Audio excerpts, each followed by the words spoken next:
안녕하십니까? 오늘은 제가 믿음으로 말미암는 구원이라는 주제로 여러분들과 말씀을 나누기를 원합니다. 믿음으로 말미암는 구원이라는 것은 참 어려운 제목이기도 합니다. 우선 이 기억들을 한번 읽고 시작을 하겠습니다.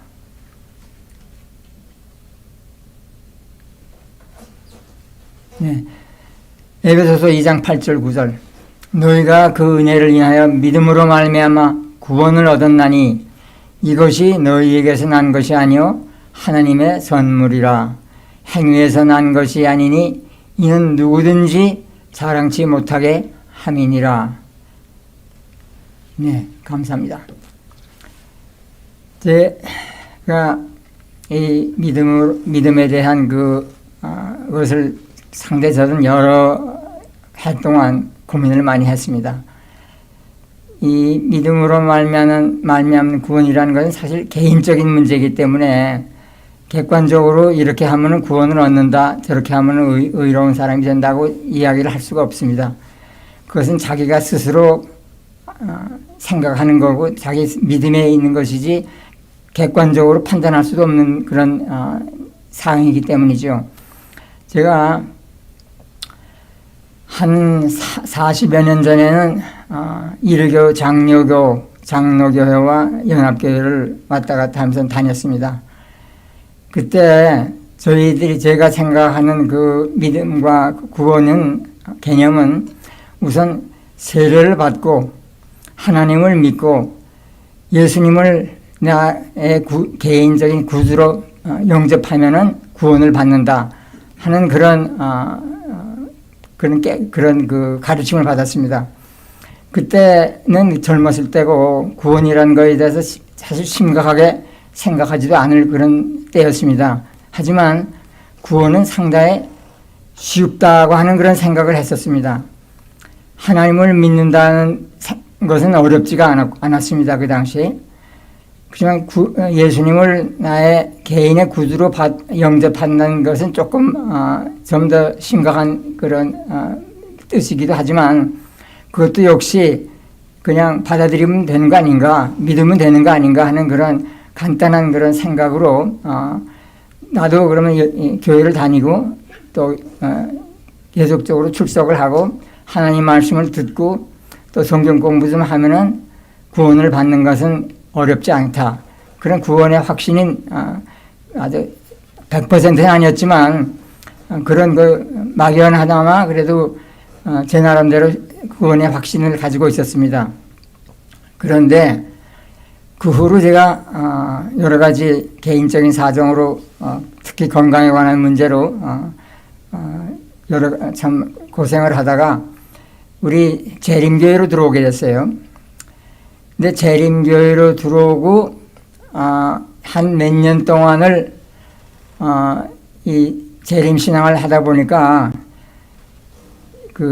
제 생각에 과거에 제가 이료교회 다닐 때 가졌던 그 믿음은 사실 올바른 믿음이 아니었고 간단히 얘기하면 쭉정이 신앙을 한 것이 아닌가 하는 그런 생각을 한번 해봤었습니다.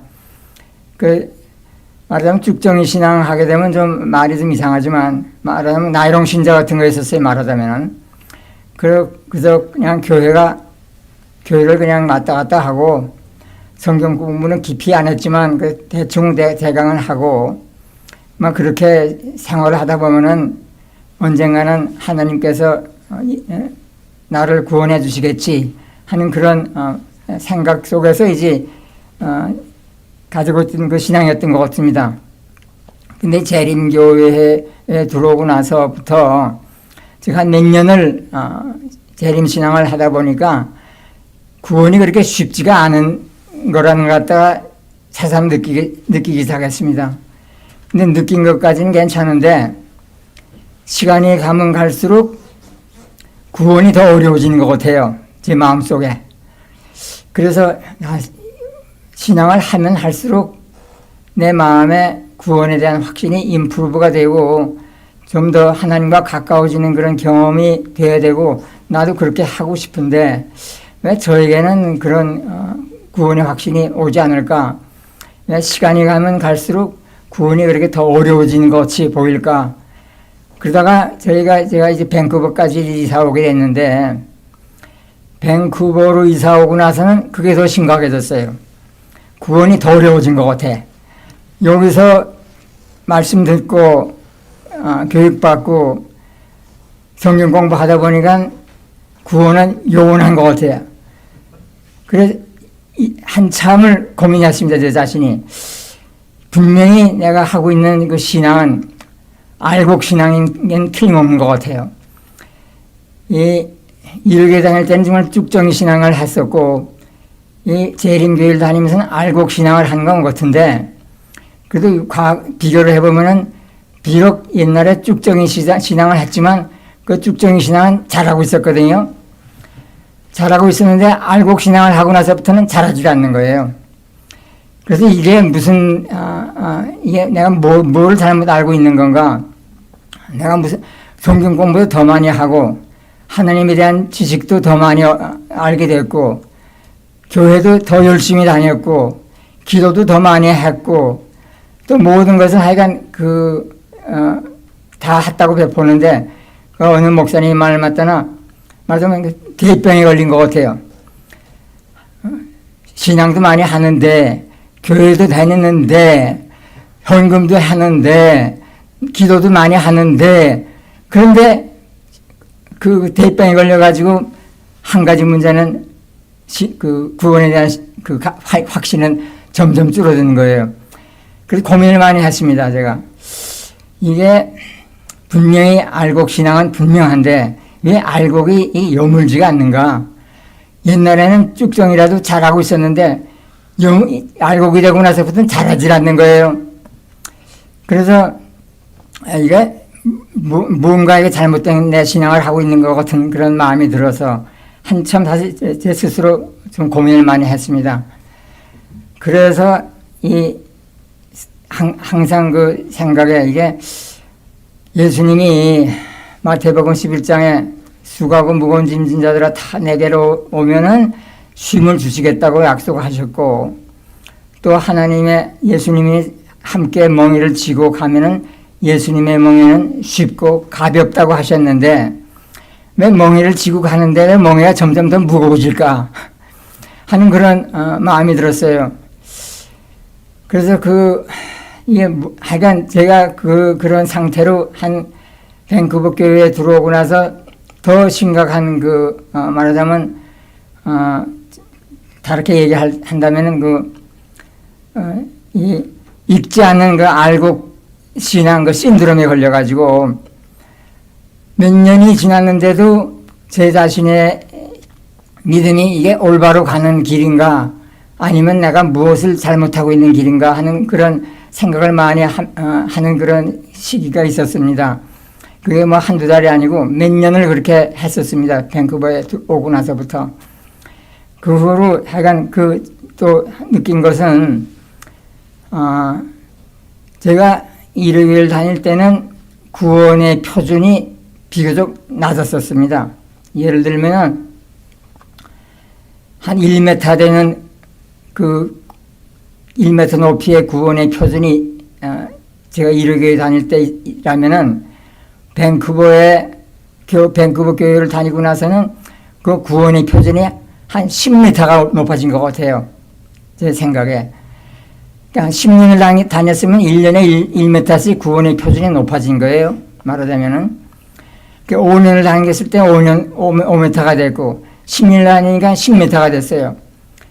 옛날에는 그래서 1m만 넘으면 될 구원이었는데, 지금은 10m를 넘어야 돼, 구원을 받는다 하는 그런 마음이 들어서 상대의 마음이 무거웠습니다. 그래서 제가 좀, 구체적으로 좀 생각을 해보니까 이런 것들이었던 것 같아요. 회개를 해야 구원을 받는다. 그럼 무엇을 내가 회개를 해야 되는가? 내가 맨날 회개를 하면은 구원을 주는 건가? 그것도 아닐 거라고. 그런데 회개를 해야 구원은 회개가 조건이라는 그런 그런 설교라든가 가르침을 제가 받았기 때문에 거기에 대한 내 자신의 회의가 생겼었고, 또 상당히 율법적인 그런 것을 제가 많이 들었기 때문에 그럼 어느 정도의 율법이 나한테 어떻게 적용돼야 그것이 나한테 구원이 되는 거, 율법이 되는가, 뭐 그런 것들. 또 하나의 문제는 성품 변화라는 것에 대한 제 상당히 마음에 끌었던 것이 있었는데, 영어로는 sanctification이라고 하는 성화하고 있는 성품 변화는 평생 사업이라고 하는 그런 건데, 평생 동안 성품이 변화돼서 내가 죽을 때 성품이 흠이 없고 티가 없어야 구원을 받는다 하는 그런 가르침을 제가 받았습니다. 그런 가르침이라기보다도 그런 인상을 받았어요. 여기서 다니면서. 근데 그것은 제가 생각해 보기에는 불가능했던 것 같아요. 내가 아무리 해도 내가 흠없는 그런 성품이 될 수는 없고, 그것은 내가 100년 아니라 1000년을 살아도 내가 그렇게는 못 될 것 같더라고요. 그래서 그런 것을 제가 들을 때마다 하여간 제 마음에 부담이 됐어요. 그래서 그런 부담 속에서 항상 제가 여러 가지 고민을 좀 많이 했습니다. 그러다가 제가 하루는 성경책을 제가 읽다가 누가복음을 읽게 됐어요. 누가복음 15장에 탕자 이야기가 나옵니다. 제가 그 탕자 이야기를 읽으면서 성령께서 저에게 메시지를 강력하게 주신 것 같아요. 그래서 그 탕자 이야기를 제가 몇 번을 읽었어요. 몇 번 읽었는데 한번 여러분들하고 같이 한번 그것을 세 부분으로 나눠서 한번 읽어보겠습니다. 첫 번째는 누가복음 15장 16절. 또 가라사대 어떤 사람이 두 아들이 있는데 그 둘째가 아비에게 말하되 아버지여 재산 중에서 내게 돌아올 분깃을 내게 주소서 하는지라. 아비가 그 살림을 각각 나누어 주었더니 그 후 며칠이 못되어 둘째 아들이 재산을 다 모아가지고 먼 나라에 가 거기서 허랑방탕하여 그 재산을 허비하더니 다 없이 한 후 그 나라에 크게 흉년이 들어 그가 비로소 궁핍한지라. 가서 그 나라 백성 중에 하나에게 붙어 사니 그가 저를 들러보내어 돼지를 치게 하였는데 저가 돼지 먹는 쥐염 열매로 배를 채우고자 하나 주는 자가 없는지라. 예. 이 이야기를 보면은 두 아들이 있었는데 그 아버지가 첫째 아들은 보니까 상당히 율법적인 아들이었던 것 같아요. 아버지 말로 충성스럽게 잘 듣고 가훈도 잘 지키고 그 아버지가 지키라는 모든 법도를 다 행하고 아버지 말이라면 그저 예의하고 항상 따라다녔는데 그런 첫째 아들이었었고, 둘째 아들은 좀 방탕기가 있는 아들이었던 것 같아요. 좀 노름기가 있고 좀 세상 재미도 좀 보고 싶고. 그래서 제가 가만히 읽으면서 생각하니까 제가 젊었을 때 제 자신을 보는 것 같았습니다. 그런 아들 생각을 하면서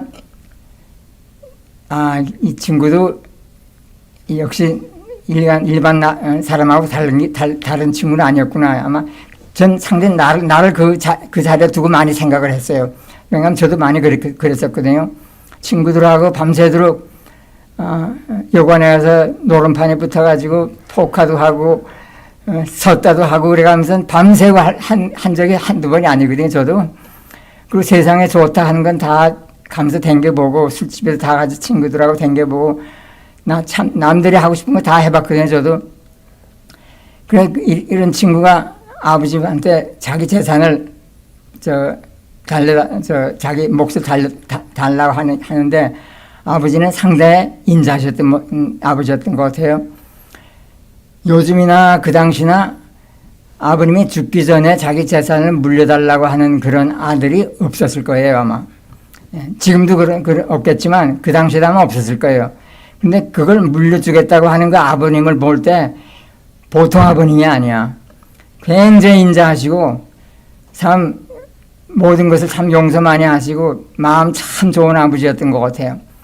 그런 아버지여서 그래 네가 정 갖고 싶으면 그래 내가 네 몫을 주지.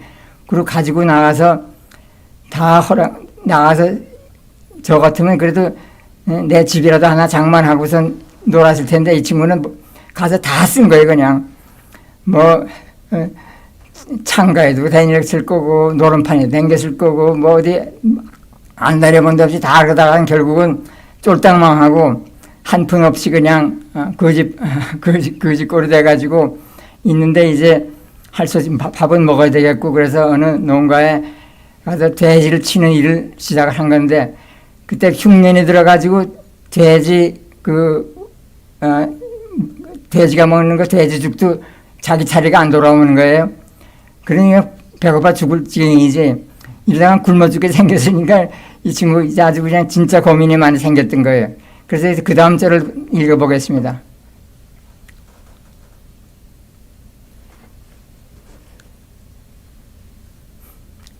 예. 그 다음 절은 17절에서 19절까지인데요. 이에 스스로 돌이켜 가로되 내 아버지에게는 양식이 풍족한 품꾼이 얼마나 많은고 나는 여기서 줄여 죽는구나. 내가 일어나 아버지께 가서 이르기를 아버지여 내가 하늘과 아버지께 죄를 얻었사오니 지금부터는 아버지의 아들이라 일컬음을 감당치 못하겠나이다. 나를 품꾼의 하나로 보소서 하리라 하고 예. 이제 이 둘째 아들이 이제 굶어 죽게 생겼으니까 이제 갈 데는 없고 어디 가서 무엇을 달라고 해도 줄 사람도 없고 갈 데라고는 이제 한 군데밖에 없어요. 자기 원래 집이에요. 자기 가고 싶어서 가는 게 아니래요. 그거는 결코 먹고 살기 위해서 일에 풀칠이라도 하기 위해서 이제 가겠다는 거죠. 그래서 가기 위해서 이제 가서 아버지한테는 뭐라고 핑계를 대나 하고 다시 한번 다시 한번 읽어보겠습니다. 거꾸로 돌려주세요.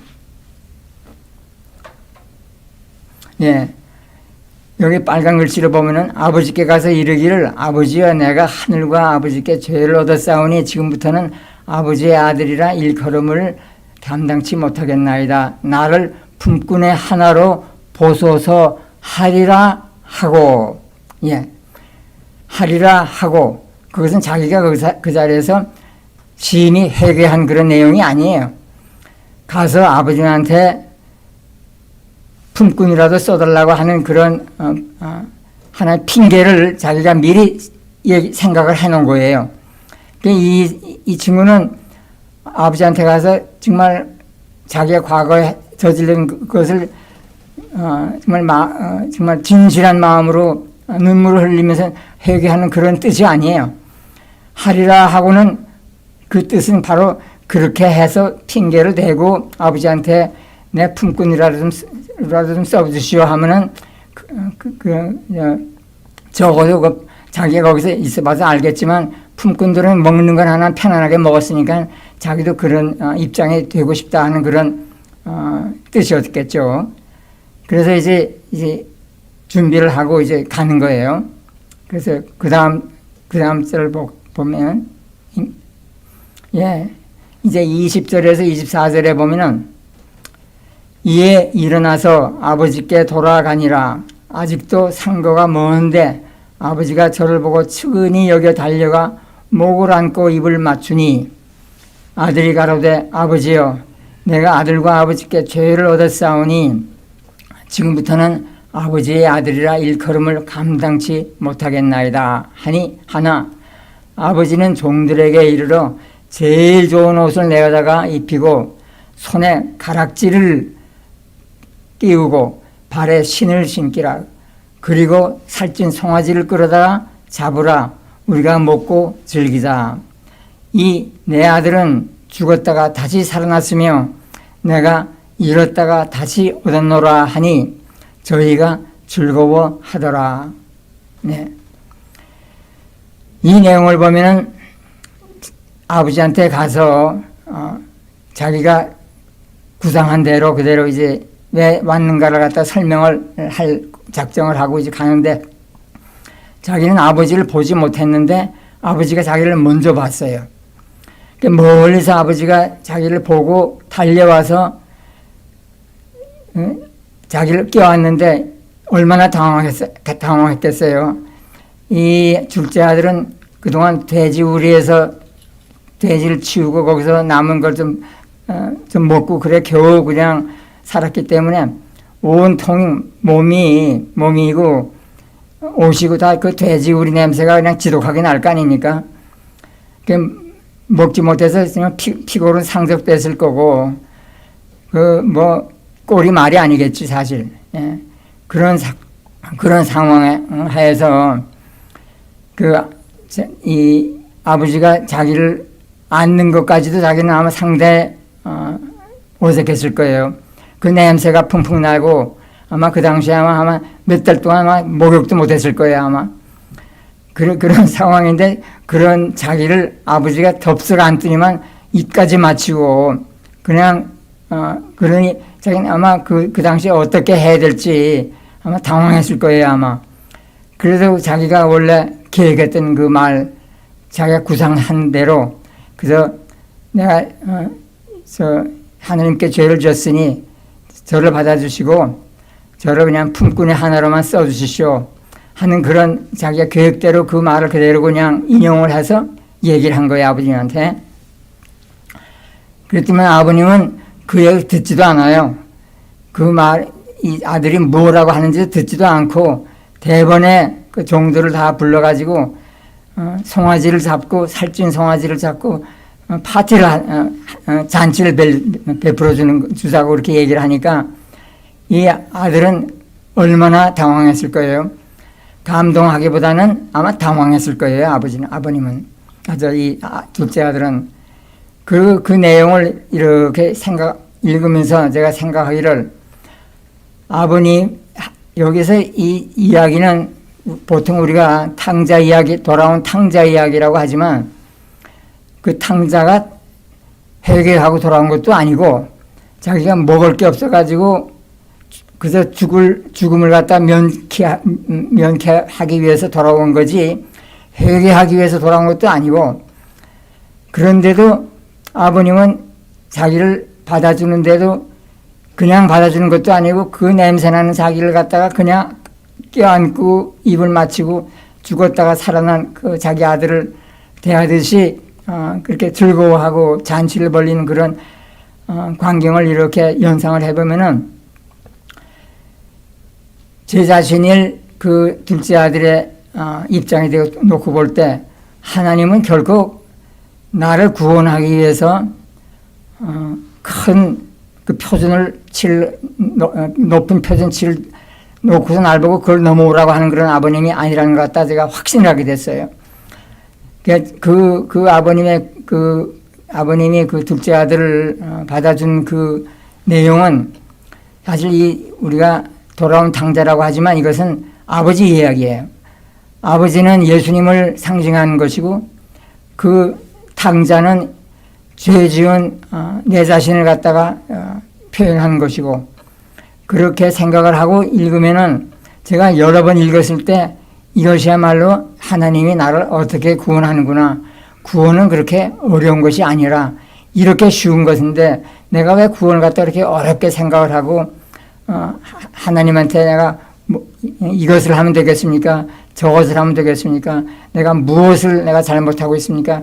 그렇게 내가 걱정을 할 필요가 없었던 건데 괜히 내가 그렇게 걱정을 하고 스스로 자책을 하고 무엇을 내가 해결을 해야 되겠는가 하는 그런 고민을 하고 내가 어떤 무엇을 내가 덜 한 것이 어떤 법을 내가 어겼는가 하는 거에 대한 그런 해심담을 해봤지만 그것도 다 필요 없는 얘기고 그저 아버님께 그냥 돌아오게 되면은 하나님께 돌아오게 되면은 하나님은 저를 그냥 묻지 않고 과거를 묻지 않고 받아주시는 그런 하나님이라는 것 갖다가 제가 깨닫게 됐습니다. 예, 그것을 제가 깨닫고 나니까 그때 제가 구원의 확신이 생겼어요. 그 후로는 제가 참 잠도 잘 잘 수가 있었고 이 세상을 볼 때 모든 것이 긍정적인 시안으로 세상을 보게 되더라고요. 그러니까 제가 그때 제가 느낀 심정은 상당히 감동적이었습니다. 그래, 하나님은 나를 이미 구원하셨는데 내가 그것을 아직도 모르고 있었구나 하는 그런 마음을 갖게 됐고, 그런 그 구원의 확신을 하고 나서부터는 세상의 모든 것을 다 긍정적으로 보게 되는 내 마음이 생겼어요.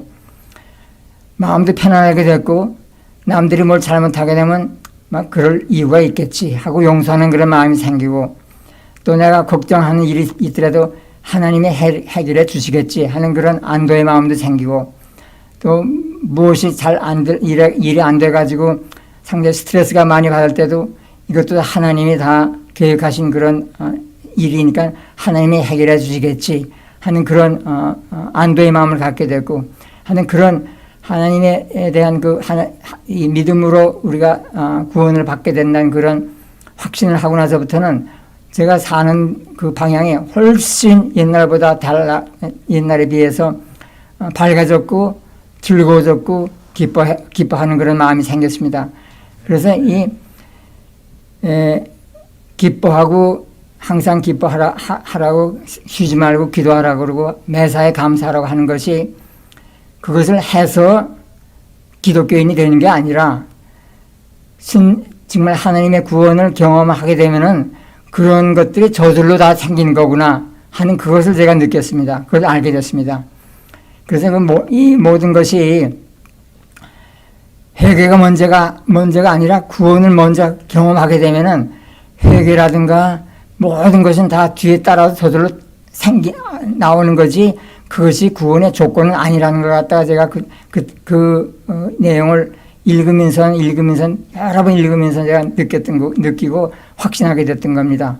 그래서 여러분들도 그 구원에 대한 확신이 혹시 90에서 1%라도 부족한 분이 있다 하시면은 생각을 한번 해보세요. 하나님은 그냥 받아주십니다. 오시면 받았습니다. 오지 않기 때문에 받아주질 못하지, 하나님께만 붙어 있으면은 우리가 예수님의 그 포도나무 가지에 우리가 붙어 있기만 하면은 예수님은 절대로 저희들을 버리지 않습니다. 언제나 저희들을 환영해 주시고 그 믿음 안에서 여러분들이 다 승리하는 그런 믿음이 되기를 바라면서 오늘 말씀을 마치겠습니다.